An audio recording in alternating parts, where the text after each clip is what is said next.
Hello there, how are you? Are you comfortable? Are you ready to watch a SourceFed story? Are you? Well, I'm Joe Beretta. That's Lee Newton. Something smells weird. She farted. 9 people, including a king and queen pin husband and wife team, have been charged with a whole bunch of illegal crap that all went down in 14 7-Elevens across the East Coast. The big bold letters of the top of the official press release read like this. Read along with me. Federal authorities shut down multi-state scheme to conceal systematic employment of illegal immigrants, victimize immigrant employees, and steal identities. Ooh, oh, God. Wow. Other ways to say bad things that they did. Human smuggling, money laundering, conspiracy to commit wire fraud, harboring illegal immigrants, and theft of wages. These were some bad people whose operation racked up more than $182 million since 2000. Here's how it all worked according to investigators. Farouk and Burrow Baig from Long Island owned 12 of the 14 7-Elevens, and their siblings operated others in Virginia. And what happened within and around these Slurpee factories was infinitely more devious than the week-old hot dogs rotating in their eternal tumble. Around 50 workers from Pakistan were smuggled into the stores, and they toiled away under stolen identities, courtesy of unsuspecting victims from 7 states, like, you know, a child, a Coast Guard cadet, 3 dead people.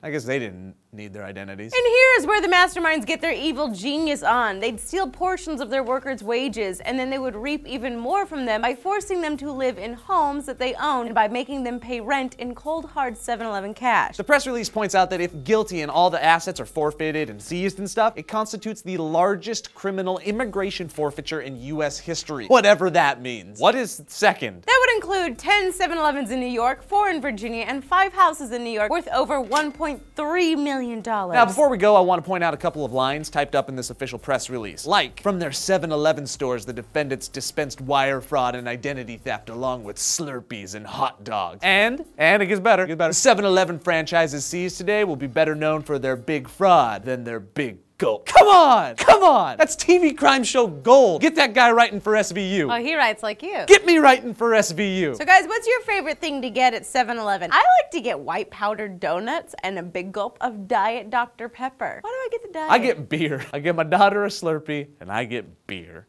Yep. I'm that guy. Like the video, subscribe to the channel, click the annotation for more stories. I am Joe Beretta. I'm Lee Newton. You guys, seriously, thanks for coming over. You've been great. You've been so good. We have to do this again sometime. Okay, just come here. We do.